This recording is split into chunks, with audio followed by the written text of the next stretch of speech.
Buon pomeriggio, ben ritrovati al nostro consueto appuntamento di webinar di lingua inglese in lingua inglese. Vorrei ringraziare naturalmente Macmillan Education e Mondadori Education. Io sono Silvia Petrosillo e lavoro appunto presso la Macmillan Education. Vorrei segnalarvi alcune informazioni, alcuni dati di servizio. Tra qualche giorno riceverete un'email in cui vi verrà richiesto di compilare il questionario di valutazione. Una volta compilato il questionario, in maniera diretta e digitale nella vostra email riceverete l'attestato di partecipazione. Inoltre, sempre tra 2 o 3 giorni avrete modo di scaricare la registrazione, quindi il video di questo webinar, nonché la presentazione appunto in PDF dal sito www.mondadorieducation.it. Inoltre, alla fine del webinar avrete la possibilità di porre delle domande alla nostra relatrice. Tutto ciò può avvenire semplicemente scrivendo nel box che trovate alla vostra destra dello schermo, in cui c'è scritto dove c'è il punto di domanda. Cliccando sul punto di domanda si aprirà appunto la finestra in cui potete redigere appunto le vostre domande. Bene, allora, oggi abbiamo appunto il piacere di avere con noi è già conosciuta, la nostra relatrice è Anila Ruth Scott-Monkhouse, che è una docente, scusate, di lingua inglese presso l'Università di Parma, come prima cosa. Anila è anche esaminatrice Cambridge Assessment English ed è anche una formatrice, infatti per noi ha già organizzato diversi webinar anche in passato su altre certificazioni. Inoltre Anila è anche una studiosa e un'appassionata della teoria di Gardner sulle intelligenze multiple applicate, correlate alla didattica linguistica, all'apprendimento linguistico. So, Anila, are you there? Hello, hello. Let me share my screen. Hello, hello. Can you see me? Welcome. Yes, we can see you. Welcome, welcome. So thanks for being here. And so I would say it's now over to you then with your webinar about pet changes. Okay, thank you. Thank you so much, Sylvia. Thank you for your kind words. So, hello everyone, and thank you for joining us today. Welcome to our webinar on changes to preliminary. My name is Anila Scott-Monkhouse, and I will be your host in this webinar. I work for Parma University, where I teach English as a foreign language, and I'm also a Cambridge examiner. Now, don't worry too much about taking notes. We really have a lot to cover, and some parts we're going to have to deal with really quickly. You will be sent a PDF of the slides together with your certificate of attendance. Now, this is how I would like to structure my webinar. I would like to give you an overview of the changes of preliminary exam, then take a detailed look at the papers and at each task to understand the changes, and provide you with a few ideas for your teaching along the way, using examples taken from the updated version of Optimize B1. Now, the changes that will affect Cambridge Preliminary will come into effect as from January 2020 and will be valid for both Cambridge English Preliminary and for Cambridge English Preliminary for schools. They will be made up of 4 components because the reading and the writing will be 2 separate papers and no longer just one as it is now. The exam will be just very slightly shorter, just a matter of minutes actually. There will be a different order of some of the tasks, while some tasks will be new or revised. But anyway, all components will be affected. Also, the ways of reporting results is going to change, and this is what we're going to have a look at first. Now, in this graph, you can see the way Cambridge exams progress from A1 up to C2. And there's a kind of stacking of the exam. Now, Cambridge Preliminary, as you know, is set at a B1 level according to the Common European Framework of Reference. Now, candidates receive a statement of results which provides a breakdown of their performance in the different papers, and they get a user-friendly graph where they can see a profile of themselves as a candidate. But they also get a certificate where they get their overall score, which ranges from 140 to 159 to be considered a B1 level. Now, in the certificate from 2020, they will be given grades. So it's going to be similar to, for example, Cambridge First. So no longer pass with merit, or pass with distinction, which actually sets them at a B2 level. Rather, they will have A, B, and C. Now, as we said, the new preliminary will consist of 4 papers. So as you can see, reading and writing are going to be two separate papers, and each paper will actually carry 25% of the total mark. Dividing reading and writing should actually help students with managing their time during the exam, rather than having the two papers together in just one component as it is in the current version. Now, this is just a very quick overview of the exam, just to show you all the different components and tasks. You will notice that some of the tasks I have written in a different font. It's slightly bigger, in bold and in italics. These are the tasks which have actually changed and which are new or different. The tasks actually become increasingly more complex, so the order of the tasks actually reflects the difficulty of the different tasks. So let's start with paper 1. Paper 1, just like now, will be the reading part. They will have 45 minutes for 6 tasks, and altogether they will have 32 questions. You will notice that there are 2 new tasks. Task 4, the gap text, and task 6, the open close. What has actually disappeared instead, or what will disappear, is the factual text with the 10 true-false sentences, which is now part 3 of the reading, and that will no longer be there. So let's look at each task one by one. Task 1 will actually remain unchanged. It's a multiple choice task. They get 5 questions in the form of short text, so we're talking about notices or adverts or signs, and 3 option answers. So let's have a look at one. This, for example, is an advert for an apartment.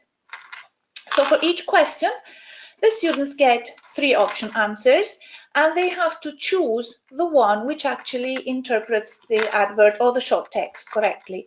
If they look at this one, for example, they will notice that A, B, and C, the 3 options, actually all begin in the same way. So attention needs to focus to the second part of each sentence. And if you look at them carefully, you will notice that there is a focus on modal verbs or ways of expressing obligation. The use of modal verbs and ways of expression, ability, permission, obligation, advice, and so on is very important in task 1 of the reading. So it's a good idea to get them to be familiar with these in particular. In this case, the answer is going to be option A, because if you read the text, it says that all meals and cleaning are included, but not laundry. Laundry is washing your clothes. So A, the people who rent the rooms must wash their own clothes. That is the correct answer. Task 2, I know your screen is going to be pretty full and I'm not expecting you to read it all. Task 2 hasn't changed either. So what the candidates get is 5 descriptions of 5 different people or groups of people. It could be a family, for example, and 8 descriptions of some kind of, let's call it, product on offer. It could be a course, it could be a book, a holiday, and so on. In this case, for example, we have 5 teenagers and 8 descriptions of 8 different summer camps. So what the students need to do, they need to match the description of each person to one of the short texts in the 8 options.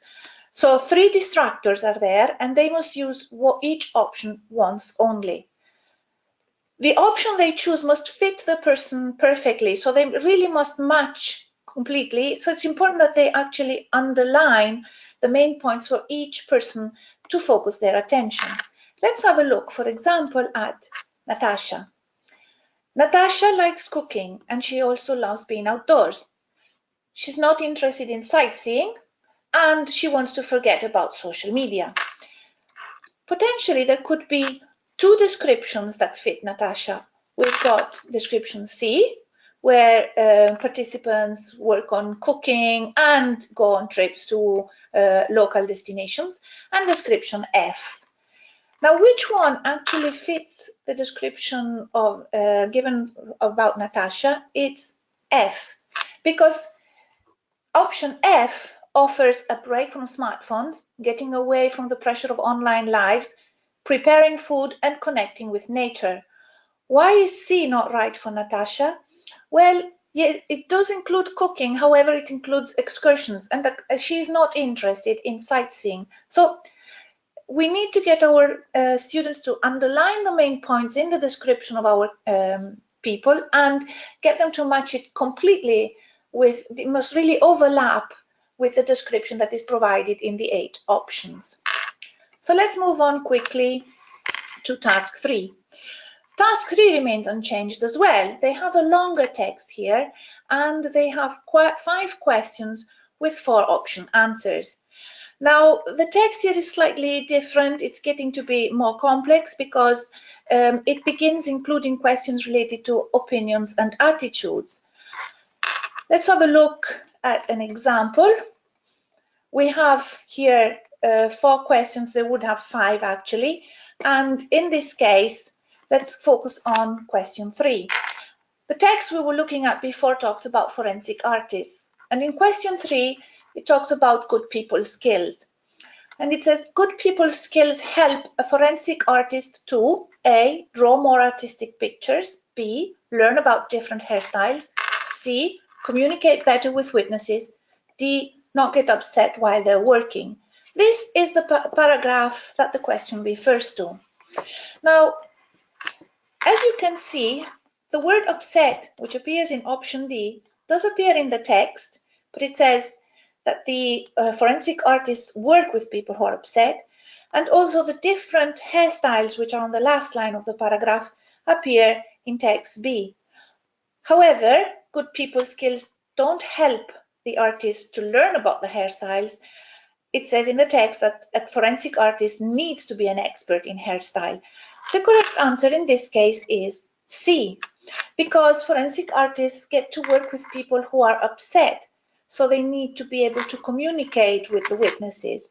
They need to help them remember clearly and get them to help them with the details of what they have witnessed. Now, how can we get students to prepare for this kind of task? Students need to read the text quickly and look at the questions before actually looking at the different answers. They need to identify the keywords in the question and then go looking for the answer in the text before reading the options. Then they find the option which matches the information that they have found in the text. They need to be careful with question 1 and question 5 of this activity, the first one and the last one, because these refer to the whole text. So, for example, what is the purpose of the writer? Or, for example, they summarize the text, like here, question 4. What advice might a forensic artist give to someone interested in the job? And this sort of summarizes the whole text. It's important that they avoid word spotting. They need to underline the parts in the text that support the answers and the reasons for rejecting the others. So if they had chosen, in the case of question 3, option B or D, they would have just looked at the words that correspond, but they wouldn't really have thought about the answer. Now, this is the first new task. This is a gap text, and this is similar to what candidates will find in Cambridge First. They have a text with 5 gaps, and they have to reinsert the sentences that have been removed, choosing from a list of 8 sentences. So once again, they have 3 distractors to reduce in some way the guessing factor.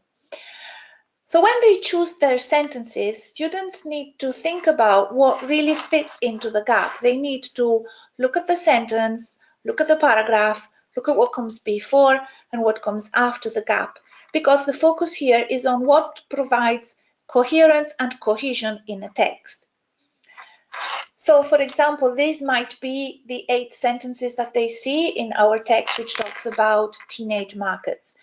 And this is one of the paragraphs taken from the text. So as we said, it's important that students look at what comes before and what comes after the gap. So for example, looking at pronouns or words that are synonyms or near synonyms, because the sentence must fit in logically in terms of topic, in terms of connectors, time expression, verb tenses, any elements of comparison and so on.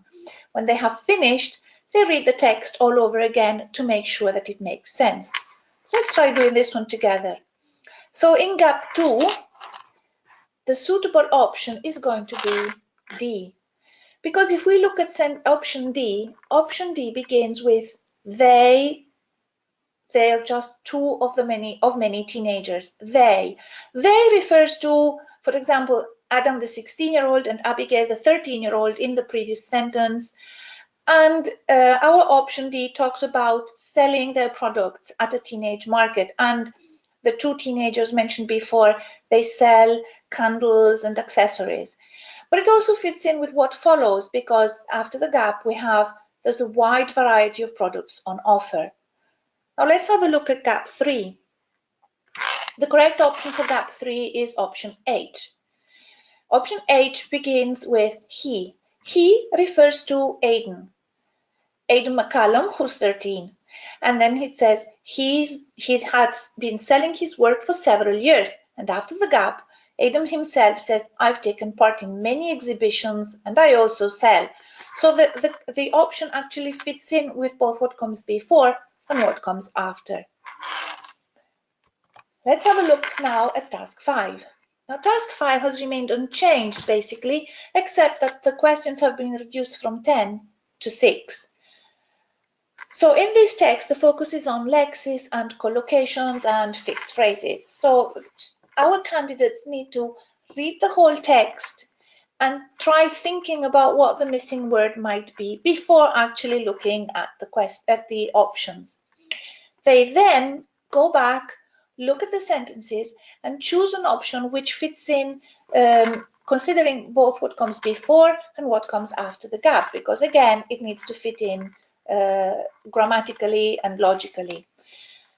When they have finished, they read it all over again and make sure that the answers make sense. Let's have a look from our example at the first sentence. We have a text which talks about computers, and it begins by saying, think about your computer or your mobile phone. It is definitely clever in some ways, but it doesn't feel sad when you it off. So what word might be missing? Well, first of all, we need a verb, clearly, and we need something that connects to it, the computer or the mobile phone, so we're talking about electronic devices, and that goes with the particle off. Now, these are the options that they have: make, turn, close, change. So turn is going to be the correct option. Now, here is the second new task that they have in the reading paper. It's similar to what they have in the first English first exam, Cambridge English first. So they have a text with 6 gaps, but they have no suggestions on what words might be missing. So the focus here is on awareness and control of grammar. They have to think about pronouns, auxiliary verbs, articles, prepositions, and so on. So once again, the students read the whole text and think about what type of word is missing. So is it a preposition? Is it an article? And when they have finished, once again, they read the whole text and make sure that it makes sense. They always have to remember that the word they think of must fit in within the gap, fitting in with what comes before and what comes after the gap. So let's have a look at our examples. We have Lucas is 13 and lives on a houseboat in Amsterdam with his mum and dad. He loves living there, although the boat is small, that they don't have much space. So what's missing is the degree adverb so, which goes with that clause that follows. And that is the last task for the reading paper. And now we go on to paper 2, writing. Now this is probably where the greatest changes have happened. First of all, it's a separate paper. They have 45 minutes to complete 2 tasks. One is compulsory and the other one is a choice. Altogether, they have to write about 200 words, 100 for the first task and 100 for the second task. The first task is not entirely new. It's an email of 100 words. This expands the short message that is currently present in Cambridge Preliminary, the 35-45 word message, which is no longer there. And this is a compulsory task. And the second task is a choice. Now the letter has been replaced. They now have to write an article or a story. So as you can see, the 5-sentence transformations will disappear. The letter will no longer be there, which is part 3 of the current version of Cambridge Preliminary. And the short message is no longer there, but they have an email of 100 words, which is now a compulsory part in task 1. So the writing 200 words is actually giving them more opportunity to demonstrate their skills. They can write more freely and they can actually produce more. Now let's have a look at each task. As we said, the first task is an email. Now this is actually a guided task. Candidates receive an input, so they receive an email. In this case, for example, they have an email from their friend Pete, and on this email they have 4 points which would reflect notes that they have made. So they need to reply using all the notes. So how can we help our students prepare for this activity? Well, first of all, we have to make sure that they understand the input and the prompts. So for example, if we look at the email they have received here, it talks about summer camps. They have lots of activities, and the note made by the person receiving, amazing. So we have the question, the true-false question, whether they think that these activities are going to be fun or not. And so we get them to, through guided questions, we get them to really understand the prompts and the input. After that, we need to provide them with a frame to break down their writing into different stages. So for example, first of all, let's get them to think of different ideas, looking at the single points. And then let's help them make a plan using paragraphs and appropriate opening and closing phrases. Once they have done this, so they have their plan in mind, they can start writing. They need to reread it, edit it, and finally read it all over again with a kind of checklist in mind, so to make sure that it's all there. So have they given a reason? Have they told their friend about their plans? Have they checked their spelling and grammar, and so on? Now, the idea of using an email is more relevant to actually what happens now in real life. Not many people now actually write a letter with pen and paper. It's more like electronic communication. So as you can see, this reflects more the modern world that we live in. It's very important, therefore, that they actually have also models to look at.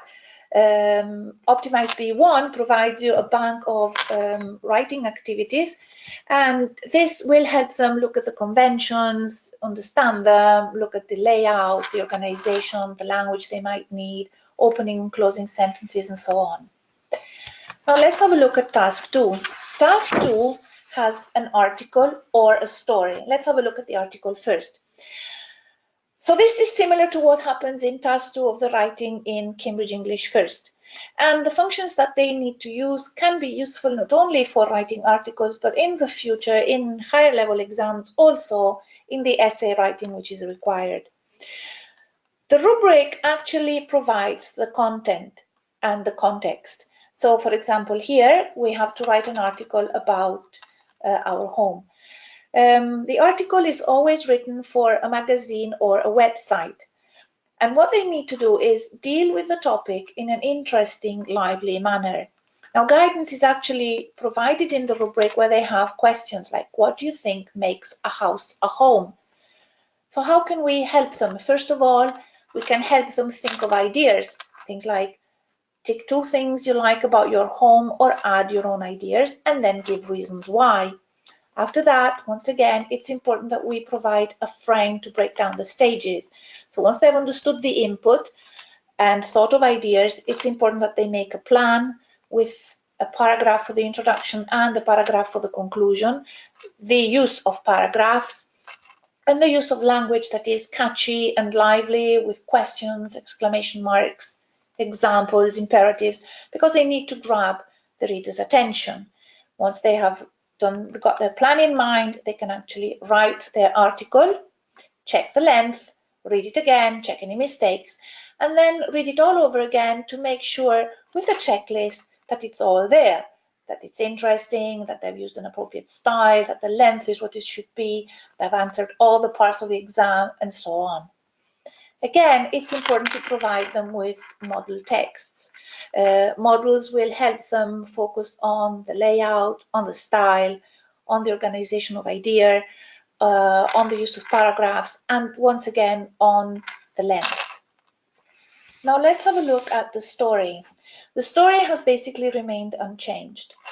They have given a sentence which they need to use without changing, and they need to provide a background, a plot, and an outcome. So what we can do is get them to think of ideas.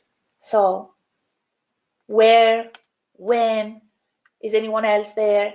They need to develop their story, and they need to think of an outcome with possibly a surprise ending.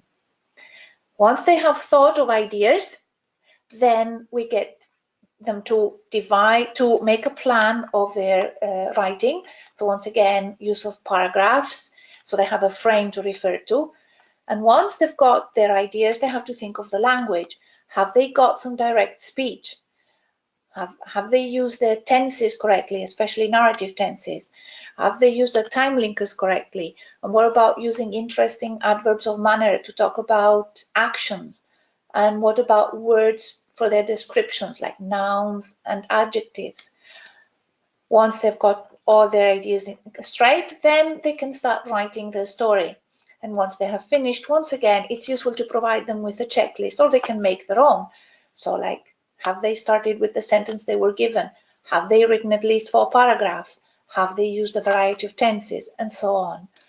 Once again, it's important that they look at models to focus on the layout, on the style, on the language, on the length, but they can even use any short story that they may know themselves and be familiar with. And now we can think about what strategies we can use to help them develop their writing skills. Now, first of all, we need to help them brainstorm ideas, so by asking them questions or eliciting ideas. Then they need to plan their composition, and they need to think about an introduction and a conclusion. They have to remember the conventions, so the opening and closing phrases in an email, the use of catchy language in the article, the use of a certain style in the story. They need to organize and link their ideas from sentence to paragraph with the use of linkers and connectors. And we can train them in this by, for example, giving them sentences in which they have to match the beginning and the ending of the sentences, or giving them a text where the paragraphs are in jumbled order and they have to reorganize them.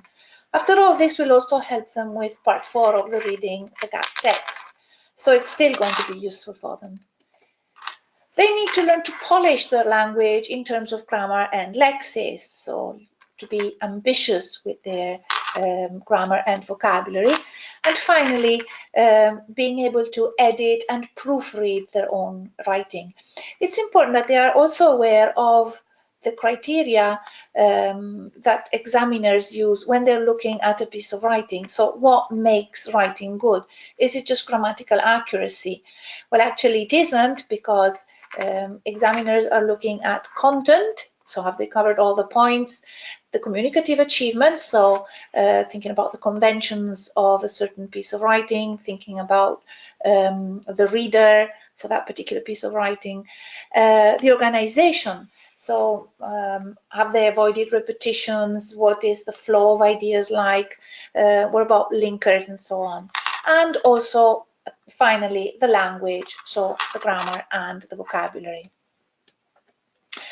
In addition to self-review, it's also important to get students to peer review, so exchanging their writing, their compositions with each other, and actually reading them and giving each other feedback.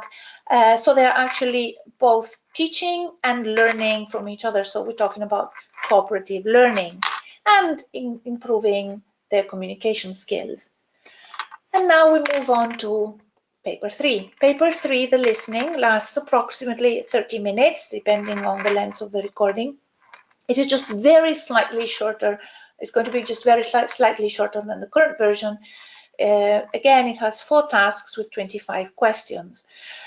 Task 2 is going to be new. It's going to be a multiple choice of short dialogues, whilst the true and false short dialogue has been removed. It will no longer be, will be removed and no longer be there. Now, overall, thinking about listening, there are 2 points to bear in mind. The first one is exploiting the time they are given before the recordings actually begin. It's important that candidates learn to use that time to look at the questions, underline keywords, and understand exactly what the question is looking for. So use that precious time before listening. And also the fact that they hear each recording twice. So when they're going through their questions and they are listening, they should answer the questions as they listen on their question paper and not on the answer sheet. And during the second listening, make sure that they have given the correct answers for the ones that they have given an answer to, but also fill in the ones that they may have missed. It's important that they learn not to panic. They will have another chance. Now, let's have a look at each task. Task 1 has not changed, will not change. It's again a multiple choice task where they have 7 short unrelated recordings. They have 3 option answers, and the options are provided as pictures. So what can they do before listening? They read the question and focus on question word and keywords, and try thinking about the words that they can use for the different pictures that are provided. If we look at this one, what job does Jared want to do when he's older? We have someone with a computer in the first picture, we have a ballet dancer in picture B, and we have someone in a hospital, so a nurse or a doctor, in picture C. So if we have a look at the transcript, we see that Jared mentions the 3 pictures in the sense that he says that his mom's a computer programmer and his dad's a nurse, but the answer to the question is B, because Jared wants to be a dancer. Now, task 2 is a multiple choice. So this is the new task. It's similar to the task 1 in Cambridge English First. They have 6 unrelated short dialogues, and they have 3 option answers. The context is actually provided in the rubric, and the focus here is on attitudes, feelings, and opinions. So focusing on words like think or feel. It's, in this sense, it's a little similar to the current task 4 in Cambridge Preliminary. Now let's have a look, for example, at question 2 here. It says, you will hear 2 friends talking about a hotel they stayed at. The man felt, the man. So we've got 2 friends, so most probably we're going to have a woman. So the man felt, so we're thinking about his opinion. The man felt that the hotel was A, too big, B, too far from the beach, and C, very expensive. If we look at the transcript, there is indeed a man and a woman talking.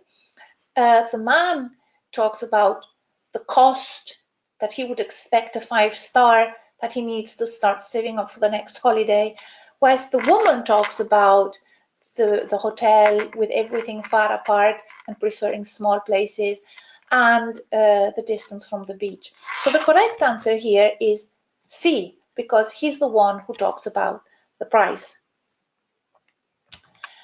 Task 3 has remained unchanged. So what they have here is a short monologue for a detailed factual, looking for detailed factual information.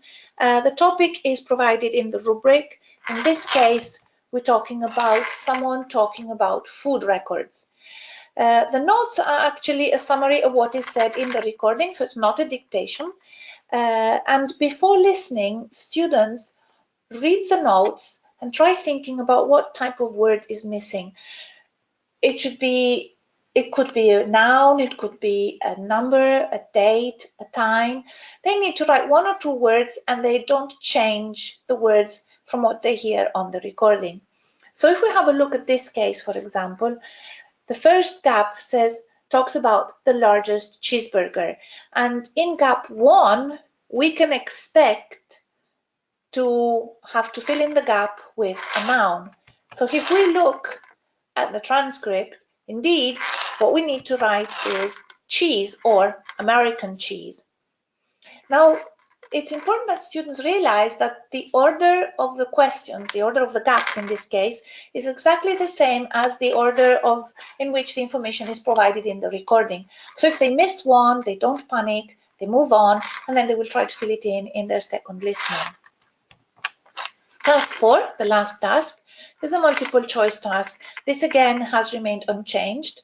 They have a short monologue or dialogue in which someone talks a little more at length about something.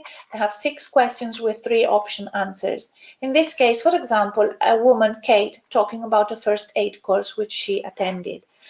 Now, the rubric provides the context, so in this case, for example, the first aid course, and the students need to pay attention both to factual information, but also to opinions, impressions, and so on. They need to infer some of the answers that they need to give.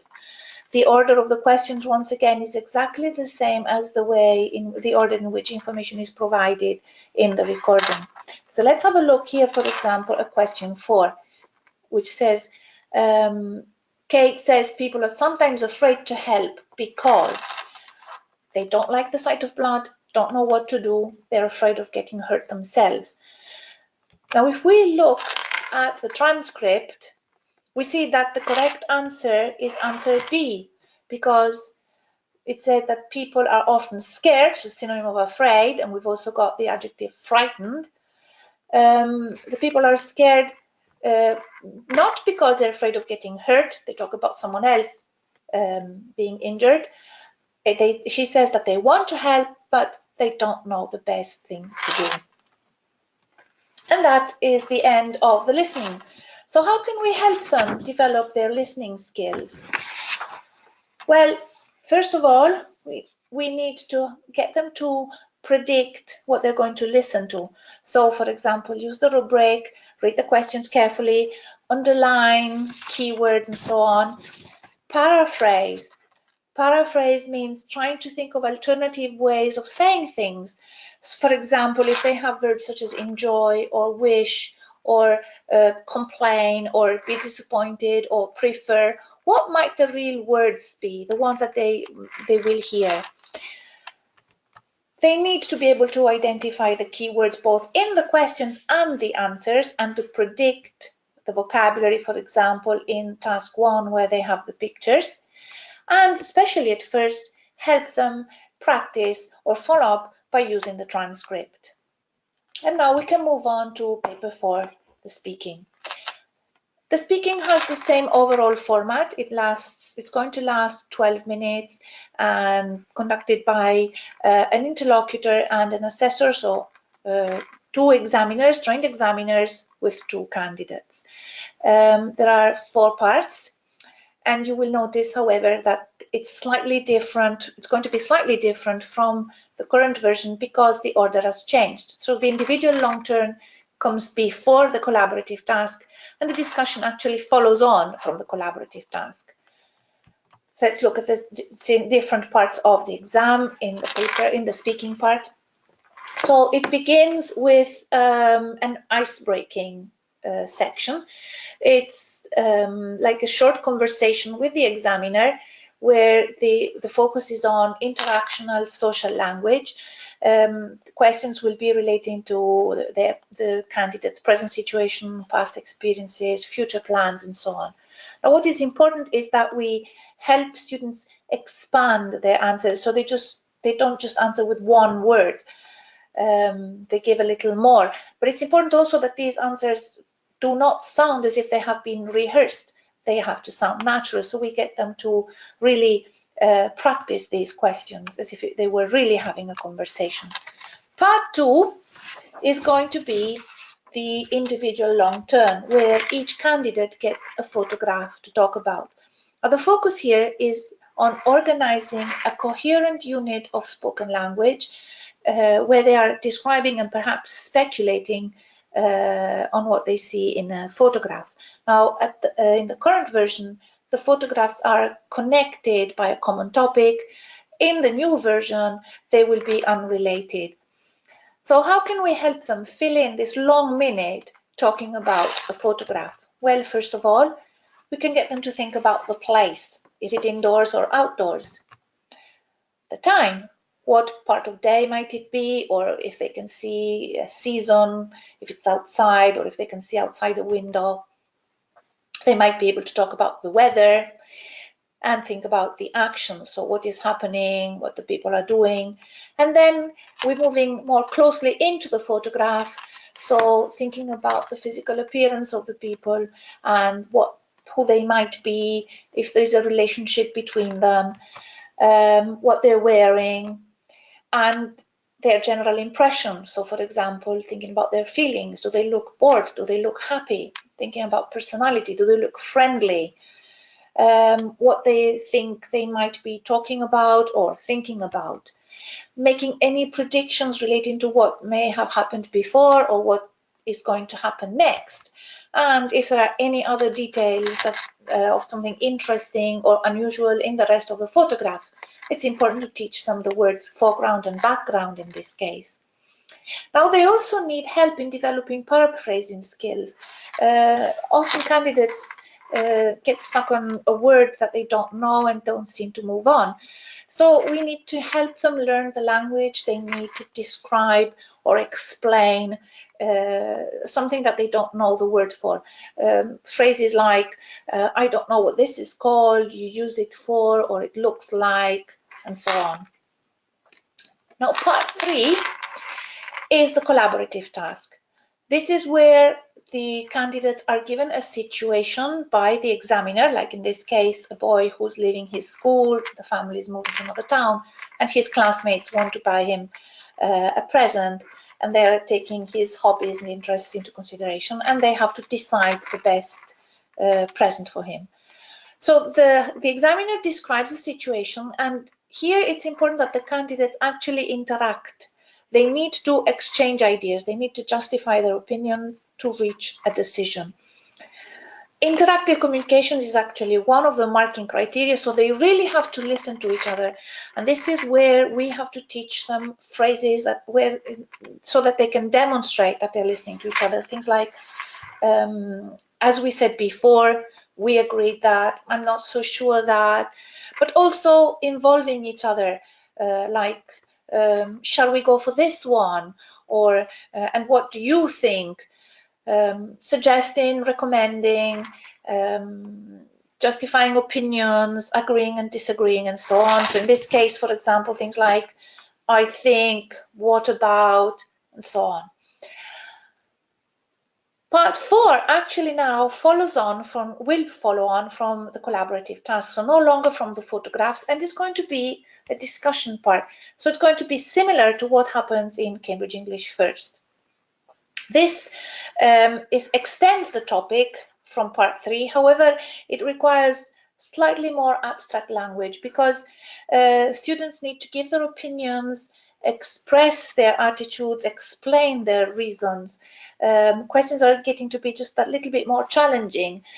Questions like, is it better to go on trips with friends or family, or which is more fun, going on a summer camp in the countryside or doing a school trip in a city? So they need to launch into slightly more abstract language. Now, how can we help them develop the skills for these two parts? We need to help them learn the language related to sustaining an interaction and taking turns. They really have to interact and link to each other's contributions, exchanging ideas, also eliciting opinions from the other candidate, and overall agreeing, disagreeing, asking for opinions, expressing them, justifying them, making suggestions, for example, using question tags like, this looks interesting, doesn't it? Evaluating through examples or making hypotheses with sentences like, and what if? Comparing options, and so on. They need to be able to refer to previous parts of the discussions, like, as I said before, but didn't we agree? And after all, they need to negotiate towards making a decision. Now, altogether, what they need to do is organize their ideas, link to each other's contribution, make sure that they don't dominate the interaction. They really have to listen and respond. Now, as you have seen, preliminary retains most of its characteristics. The tasks are mainly the same. Some have changed, but most of them have remained unchanged. The changes are not so dramatic. There is rather a development of skills.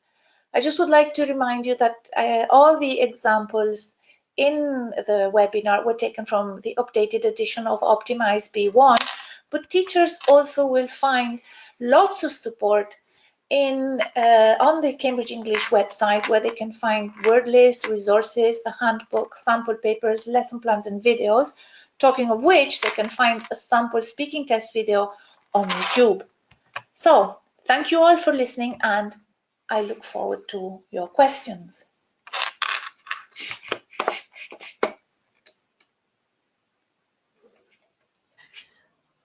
Hi, Anila.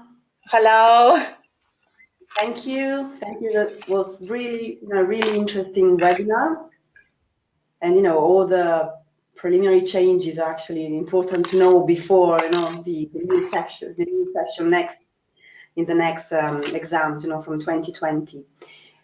So I've got here a few questions. Can I read them for you? Yes, of course. Okay, so for example, the first one is, so why is preliminary changing actually?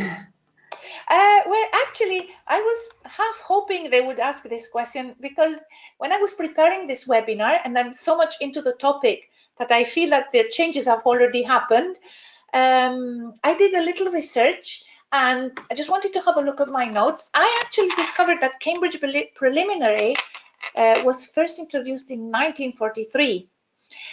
And this is because foreign servicemen needed to learn English during World War II. It was then discontinued after the war and fully launched again in the 90s. The current version that we have now appeared in 2004, and the for schools version appeared in 2009. So it is time for a change. Why are they doing this? Well, first of all, they're trying to keep in line with the latest research in terms of language learning, teaching and testing. They need to keep it relevant to the needs of learners and teachers. Just think about the fact that it's no longer a letter in the writing, but rather an email. So it's sort of more in line with the needs of the modern world. It also addresses the feedback given by stakeholders. Think of exam centers, learners, teachers and so on. It reflects the changes that are happening in language learning and in English itself. For example, in the word list, teachers will see that there are a lot of words coming from the world of technology. Whether we like it or not, technology has a huge part in our lives. And also, probably most importantly, it aligns the exam better to the Common European Framework, and it shows a clearer progress with the other Cambridge exams, the way candidates just move from one level to the next.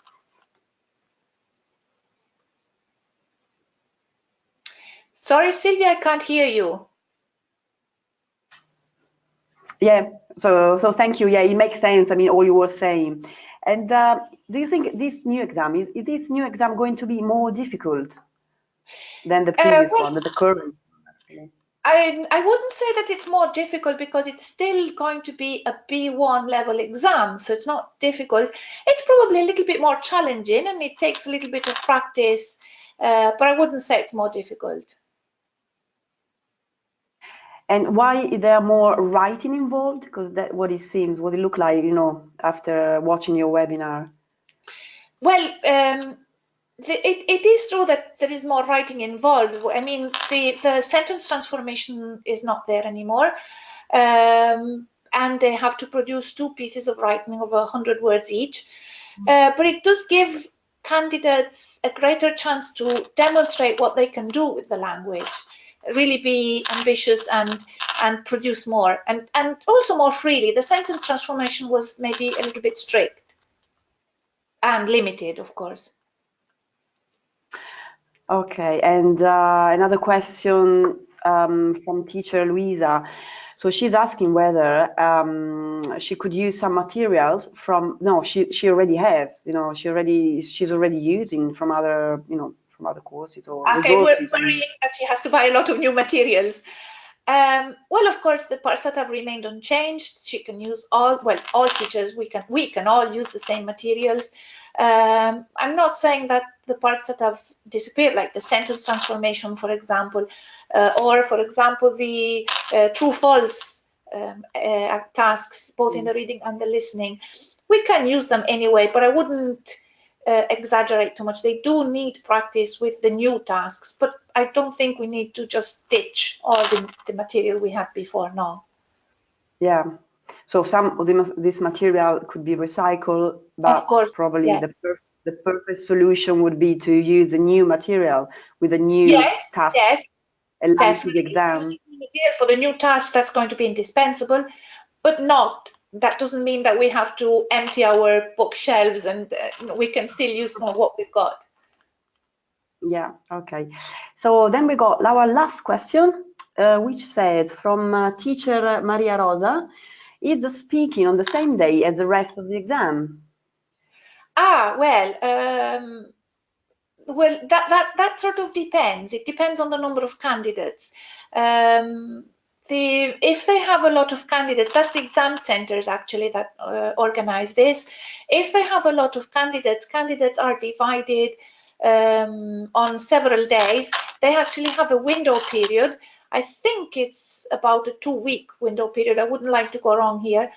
But candidates will be told exactly when they have the speaking. So not necessarily on the same day, but they will know beforehand. Okay. So, well, in any case, the new exam will be applied. The changes will apply. Will start from 2020 January sessions onwards, no? Yes. So there's plenty of time to prepare for it. Yes, exactly. Okay. So, Anila, thank you. I think we've done for today. Okay. So thank you for being here. Thank you. And bye for now. Yeah. I turn off my webcam and microphone. Bye.